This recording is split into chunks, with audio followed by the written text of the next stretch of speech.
Hi friends, welcome to learning academy Kannada YouTube channel. ಮೊದಲ ಬಾರಿ ನಮ್ಮ ಯೂಟ್ಯೂಬ್ ಚಾನಲ್ ನೋಡ್ತಾ ಇದ್ದಾರೆ ಅಥವಾ ಇಲ್ಲಿವರೆಗೂ ಸಬ್ಸ್ಕ್ರೈಬ್ ಮಾಡದಿದ್ದರೆ ಸಬ್ಸ್ಕ್ರೈಬ್ ಮಾಡಿ ಮತ್ತು ಸಪೋರ್ಟ್ ಮಾಡಿ ಅಂತ ಹೇಳ್ತಾ ಇವತ್ತಿನ ಒಂದು ವಿಡಿಯೋ ಬಂದುಬಿಟ್ಟು ಏನಪ್ಪ ಅಂತಂತಂದರೆ ಬೆಸ್ಕಾಮ್ ಅಭ್ಯರ್ಥಿಗಳಿಗೋಸ್ಕರ. ಇಲ್ಲಿ ಹಲವರು ಕೇಳ್ತಾ ಇದ್ದರು ಏನಪ್ಪ ಅಂತಂದರೆ ಸೆಕೆಂಡ್ ಲಿಸ್ಟ್ ಯಾವಾಗ ಬರುತ್ತೆ ಅಂತ. ಒಂದು ನೆಕ್ಸ್ಟು ಸಿಂಧುತ್ವ ಸರ್ಟಿಫಿಕೇಟ್ ಬಗ್ಗೆ ಇದರಲ್ಲಿ ಅಪ್ಡೇಟ್ ಇರುತ್ತೆ. ಓಕೆ, ಹಾಗೆ ವಿಡಿಯೋನ ಕೊನೆಯವರೆಗೂ ನೋಡಿದರೆ ನಿಮಗೆ ಸಂಪೂರ್ಣ ಅಂತ ಮಾಹಿತಿ ದೊರೆತಾ ಹೋಗ್ತದೆ.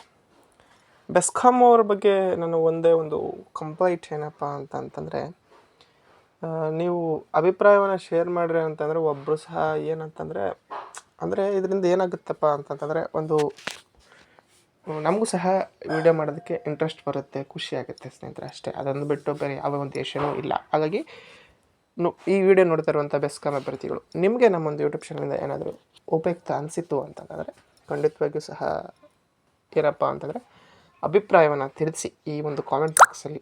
ಓಕೆ, ಅದೇ ರೀತಿಯಾಗಿ ಇನ್ನೂ ಹಲವಾರು ಅಭ್ಯರ್ಥಿಗಳು ಏನಪ್ಪ ಅಂತಂದರೆ ಕೇಳ್ತಾ ಇದ್ದೀರಿ ಸೆಕೆಂಡ್ ಲಿಸ್ಟ್ ಯಾವಾಗ ಬರುತ್ತೆ ಅಂತೇಳಿ. ಓಕೆ, ಸೆಕೆಂಡ್ ಲಿಸ್ಟು ಬರುತ್ತಾ ಅಂತ ಕೇಳ್ತಾ ಇದ್ದೀರಿ.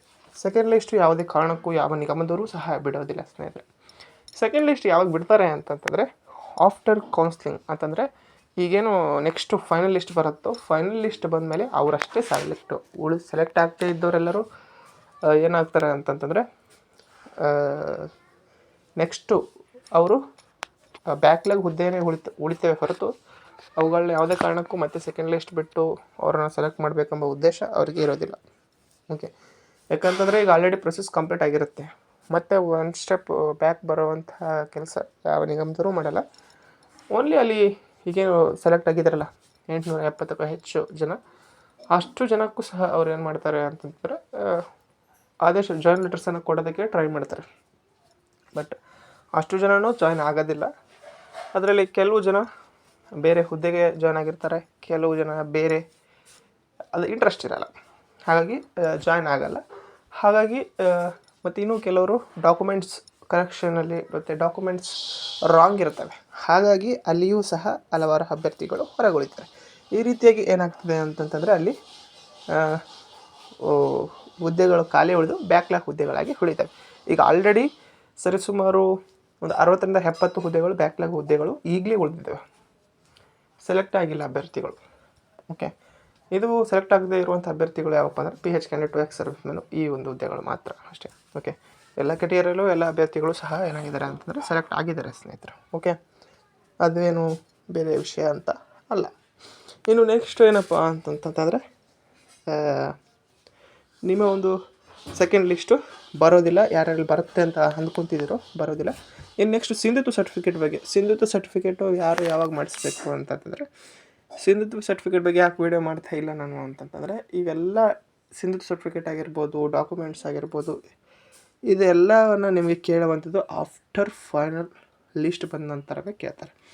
ನೀವು ಈ ಒಂದು ಮಾರ್ಚ್ 25ರವರೆಗೂ ಸಹ ನೀವೇನು ಮಾಡೋ ಅಗತ್ಯನೇ ಇಲ್ಲ.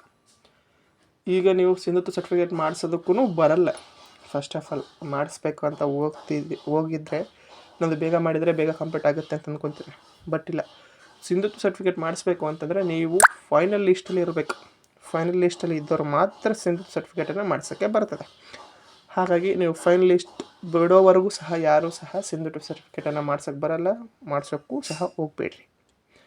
ಇನ್ನು ಬೇರೆ ಎಲ್ಲ ಡಾಕ್ಯುಮೆಂಟ್ಸ್ ಬಗ್ಗೆನೂ ನಾನು ಮತ್ತು ಯಾವ ರೀತಿಯಾಗಿ ಮಾಡಿಸ್ಬೇಕು ಎಲ್ಲವನ್ನು ನಾನು ನಿಮಗೆ ಫೈನಲ್ ರಿಸಲ್ಟ್ ಬಿಟ್ಟ ನಂತರ ಹೇಳ್ತೀನಿ. ಅಲ್ಲಿವರೆಗೂ ಕಾಯಿರಿ. ಇಲ್ಲ ಅಂತಂದರೆ ನಾಳೆ ನಾಡಿದ್ದು ಹೇಳಿ ಅಂತಂದರೆ ನಾಳೆ ನಾಡಿದ್ದು ಅದ್ರ ಬಗ್ಗೆನೂ ಸಹ ಇನ್ಫಾರ್ಮೇಷನ್ ನೀಡುತ್ತೀನಿ. ಓಕೆ, ಹಾಗಾಗಿ ಫೈನಲ್ ಲಿಸ್ಟ್ ಬರೋವರೆಗೂ ನೀವು ಹ್ಯಾಪಿಯಾಗಿ ಎಂಜಾಯ್ ಮಾಡಿರಿ. ನೆಕ್ಸ್ಟು ನೀವು ತಿರ್ಗಾ ಎಳುತ್ತಾ ಏನು ಮಾಡಿಸ್ಬೇಕು, ಡಾಕ್ಯುಮೆಂಟ್ಸ್ ಮಾಡಿಸ್ಬೇಕು. ಆವಾಗ ಅದ್ರ ಬಗ್ಗೆ ಹೇಳ್ತೀನಿ. ಓಕೆ, ಅಲ್ಲಿವರೆಗೂ ಏನು ಮಾಡಿ ಅಂತಂತಂದರೆ ನೀವು ವೇಟ್ ಮಾಡಿ. ಇನ್ನೊಂದು ಏನಪ್ಪ ಅಂತಂದರೆ ಪ್ರತಿಯೊಬ್ಬರ ತಲೆಯಲ್ಲಿರಲಿ, ಈ 870 ಜನ ಸೆಲೆಕ್ಟ್ ಆಗಿದ್ದಾರೆ. 870ಕ್ಕೆ 870 ಜನ ಫೈನಲಲ್ಲಿ ಇರ್ತೀರ.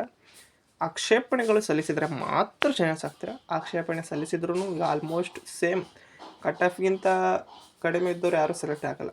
ನಂದು ಆಗಿಲ್ಲ ಅಂತ ಹೇಳ್ತಿದ್ದೀರಾ. ಕಟ್ ಆಫ್ ಇದ್ದಷ್ಟು ಇತ್ತು, ಕಟ್ ಆಫ್ಗಿಂತ ಜಾಸ್ತಿ ಇತ್ತು ಅಂತಂದರೆ ಆಕ್ಷೇಪಣೆ ಸಲ್ಲಿಸಿ ಆಗ್ತದೆ. ಕಟ್ ಆಫ್ಗಿಂತ ಕಡಿಮೆ ಇದ್ದು ನಂದು ಆಗಿಲ್ಲ ಅಂತಂದರೆ ಅದೇನೂ ಮಾಡೋಕ್ಕಾಗಲ್ಲ. ಯಾಕಂದರೆ ಕಟ್ ಆಫ್ ಇದ್ದಷ್ಟೇ ಜನ ಮಾತ್ರ ಸೆಲೆಕ್ಟ್ ಆಗ್ತಾರೆ. ಹಾಗಾಗಿ ನಾ ಹೇಳೋದೇನಪ್ಪ ಅಂತಂದರೆ ಯಾರದೆಲ್ಲ ಕಟ್ ಆಫ್ ಈಗ ತಾತ್ಕಾಲಿಕ ಆಯ್ಕೆ ಪಟ್ಟಿಯಲ್ಲಿ ಇದ್ದಾರೋ ಫೈನಲ್ ಲಿಸ್ಟಲ್ಲೂ ಸಹ ನೀವೇ ಇರ್ತೀರ. ಅದೊಂದು ನೆನಪಲ್ಲಿ ಇಟ್ಕೊಳ್ರಿ. ಕೆಲವೊಬ್ಬರ ಒಂದು ಮೈಂಡ್ಸೆಟ್ಟಲ್ಲಿದೆ, ನಾನು ಈಗ ತಾತ್ಕಾಲಿಕ ಆಯ್ಕೆ ಪಟ್ಟಿಯಲ್ಲಿ ಇದ್ದೀನಿ, ಫೈನಲ್ ಲಿಸ್ಟಲ್ಲಿ ಇರಲ್ಲ ಅಂತ. ಖಂಡಿತವಾಗಿಯೂ ಇದ್ದೇ ಇರ್ತೀರ. ಅವ್ರು ಅಷ್ಟು ನೋಡದೆ ಲೀಸ್ಟನ್ನು ರೆಡಿ ಮಾಡಲ್ಲ. ಇಲ್ಲೊಂದು ಚಿಕ್ಕ ಮಿಸ್ಟೇಕ್ ಆಗಿದ್ದರೆ, ಕಟ್ ಆಫ್ಗಿಂತ ಹೆಚ್ಚಿನ ಮಾರ್ಕ್ಸ್ ಇತ್ತು ಅಂತಂದರೆ ಖಂಡಿತವಾಗಿಯೂ ಪ್ರತಿಯೊಬ್ಬರು ಸಹ ಹೋಗಿ ಬೆಸ್ಕಾಮ್ ಆಫೀಸ್ಗೆ ಹೋಗಿ ಆಕ್ಷೇಪಣೆಯನ್ನು ಸಲ್ಲಿಸ್ರಿ. ಓಕೆ, ಯಾಕಂದರೆ ನೀವು ಸೆಲೆಕ್ಟ್ ಆಗ್ತೀರಾ. ನಿಮ್ಮ ಒಂದು ಅವಕಾಶನ ನೀವೇ ಕಳ್ಕೊಂಡಂಗೆ ಆಗ್ತದೆ ಆಕ್ಷೇಪಣೆ ಸಲ್ಲಿಸೋರಿದ್ದರೆ.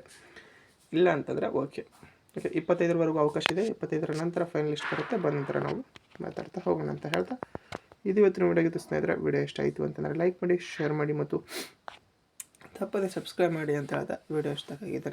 Thanks for watching.